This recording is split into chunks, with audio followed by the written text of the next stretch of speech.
सुप्रभात बच्चों। हम सभी जानते हैं कि दो बैलों की कथा में गधा जो है सबसे गरीब जानवर समझा जाता है, लेकिन लेखक मुंशी प्रेमचंद ने गधे की तुलना किससे की है? ऋषि मुनियों से, जो विषम परिस्थितियों में भी एक जैसा स्थायी भाव उनके चेहरे पर रहता है। बच्चों, बैल को भी गधे का छोटा भाई कहा जाता है, लेकिन बैल भी कभी कभी अपना अड़ियल रवैया अपना लेता था। हीरा और मोती झूरी काछी के दो बैल हैं, और झूरी काछी के दो बैल ये झूरी को छोड़कर कहीं नहीं जाना चाहते। और एक दिन जो गया है झूरी का साला, वो उनको अपने साथ ले गया, लेकिन जो है उसने उनको चारा भी अच्छी तरह से नहीं दिया। इसलिए उन दोनों बैलों ने क्या अपनाया कि जो है वो रात को रस्सी तुड़वा कर झूरी के घर वापस आ गए और सभी ने उनका स्वागत किया।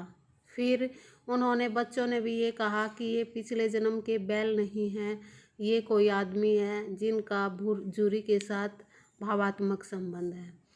तो झूरी की पत्नी को गुस्सा आता है और वो उनसे चारा डालने के लिए मना करती है। तो फिर जो है गया वापस उनको ले जाता है और दोनों बैलों के साथ से बहुत ज़्यादा काम लिया जाता है। दोनों बैलों का ऐसा अपमान पहले कभी नहीं हुआ था जो अब हो रहा था। उनका आहत सम्मान की व्यथा तो थी ही, साथ में उनको मिलता था सूखा भूसा। गया जो है बैलों को हल में जोतता और दोनों ने पाँव न उठाने की कसम खाई, लेकिन गया ने उनके साथ जो है बहुत बुरा व्यवहार किया और उनके ऊपर खूब डंडे जमाए। तो फिर जो है हीरा ने मुख भाषा में कहा, भागना व्यर्थ है। मोती ने उत्तर दिया कि गया ने तो तुम्हारी जान ही ले ली थी। लेकिन हीरा ने समझाया, नहीं भाई, जो होगा देखा जाएगा, अब खड़े हो जाओ।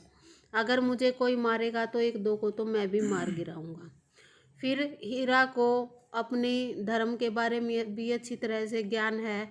वो कहता है कि भागना हमारी जाति का धर्म नहीं है।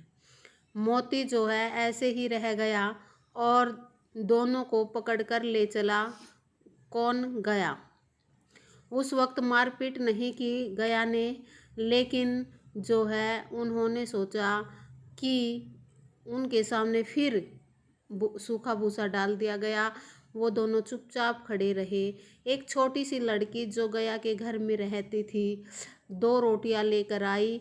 एक रोटी से उनकी भूख तो क्या शांत होती। दोनों बैलों को उसने एक एक रोटी दे दी। उनके हृदय को ऐसा लगता था कि मानो भोजन मिल गया हो, क्योंकि बैलों को कहीं ना कहीं ऐसा भी लगा कि मानो उनकी इस घर में भी देखभाल करने वाला कोई न कोई है। लेकिन लड़की किसकी थी?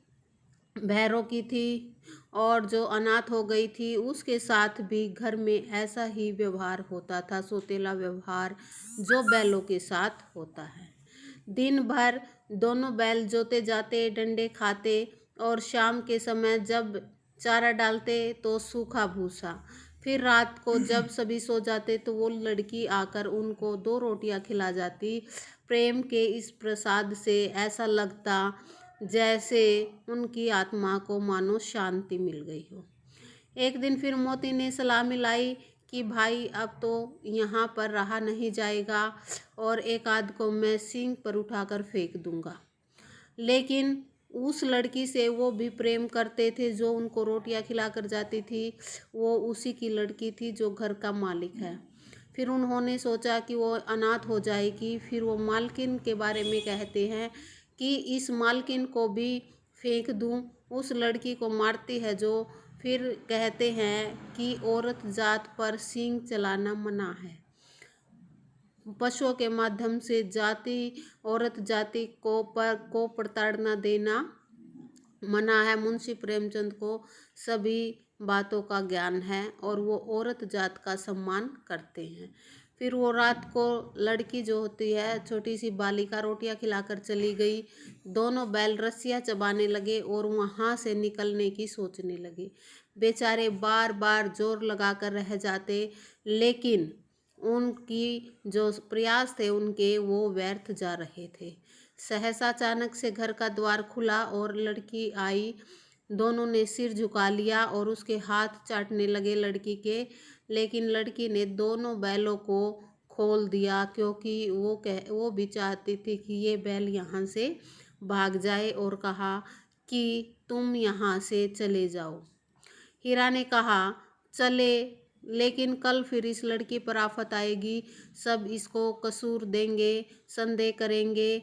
फिर अचानक से बालिका चिल्लाई कि फूफा वाले जो दोनों बैल हैं वो भाग गए हैं, जल्दी उनको पकड़ो। तो बच्चों, आगे का पार्ट जो है अगले वीडियो के माध्यम से करवाया जाएगा। धन्यवाद।